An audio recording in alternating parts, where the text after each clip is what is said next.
The best way to show your appreciation for a truck driver is to safely share the road by being aware of their blind spots. And remember, if you can't see their mirrors, they can't see you. After 2 months of hard work, Judy and Sharon dropped off their first batch of quilts here at Mercy Hospital in Sioux City. It's going to help 31 mothers take their newborns home in style. Residents haven't had to worry about another big flood hitting this area. And an added benefit is this recreational trail, which allows residents to get up close and personal with the body of water. Nora Triber is a very determined young girl. For nearly her entire life, the 15-month-old has had very little control of her arms because of a rare condition called arthrogryposis. The muscle-debilitating condition limits her ability to build muscle and causes her joints to lock up, restricting her range of motion.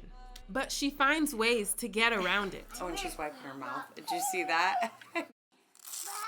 But a device called Magic Arms is helping her do even more.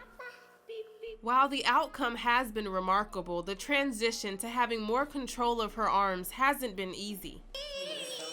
Right now, she really doesn't care for the vest all that much. It limits her leg movement, it limits her bending forward as she's used to doing, and also it causes her to sit up straighter, and she's used to kind of being slumped over to help her get things. Nora's Magic Arms use gravity-eliminating technology to allow her to use her arms using very little effort. It's only been 1 week since she's been training in them, and her physical therapist says she's already made great improvements. Look at that. I know. Wonderful. The purpose of Magic Arms is to help Nora build enough strength to hopefully be able to lift her arms on her own.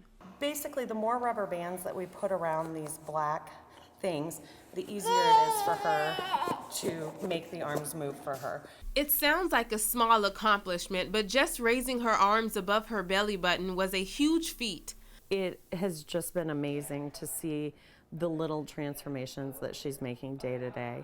Liz has waited 15 months to give her daughter a hug.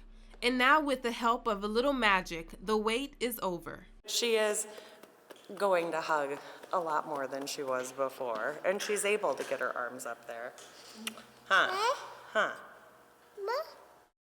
You guys have a corner table. I'm telling you, this is the choice spot. Mike Huckabee says he doesn't want to take his 2008 Iowa caucus win for granted, telling voters that's the reason why he's holding small events like this one in Sheldon, Iowa, across the state. Well, a campaign like ours may not be as glitzy or sexy. The good news for us is that we are so far ahead of where we were.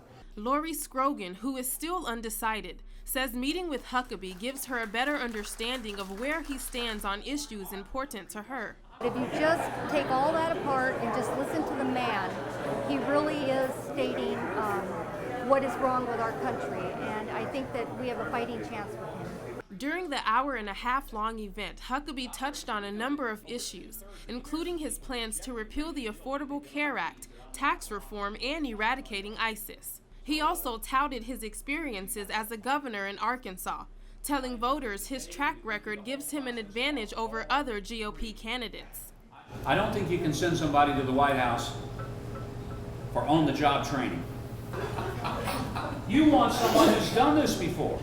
Rhonda Westfall is torn between Donald Trump and Huckabee. That's my one concern about Trump. But she says she agrees with some of Huckabee's views. I'm still undecided, but I like what he says about don't vote for any candidate that's for judicial supremacy. While some voters weigh their options, Huckabee says he's running for president because he understands their frustrations with Washington. I wasn't even supposed to live, walk, talk, or function normally.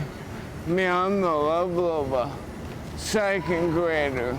It's taken 25-year-old Cameron Brumman 7 years to get to this point. A recent grad of Wayne State College, he's spending his summer putting his exercise science degree to work as an intern at the YMCA.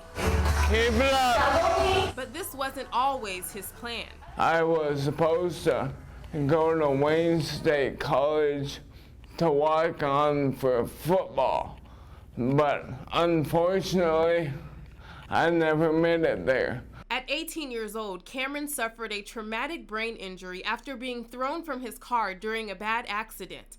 Unable to walk or talk, doctors told him his brain would never function beyond the level of an 8-year-old. I could have very easily been like, oh, whatever, I'm not gonna walk, I'm not gonna talk, whatever, I'm just gonna let the world walk all over me.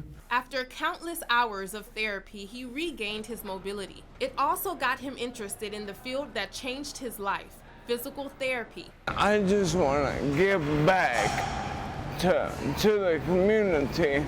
I want to give back to people what God has given back to me. And if attitude determines anything, Cameron's on the right track. That's Cam, D-A-M-A-N. Cam da man. Mark that down. In Sioux City, Deborah Souverain, ABC 9 News.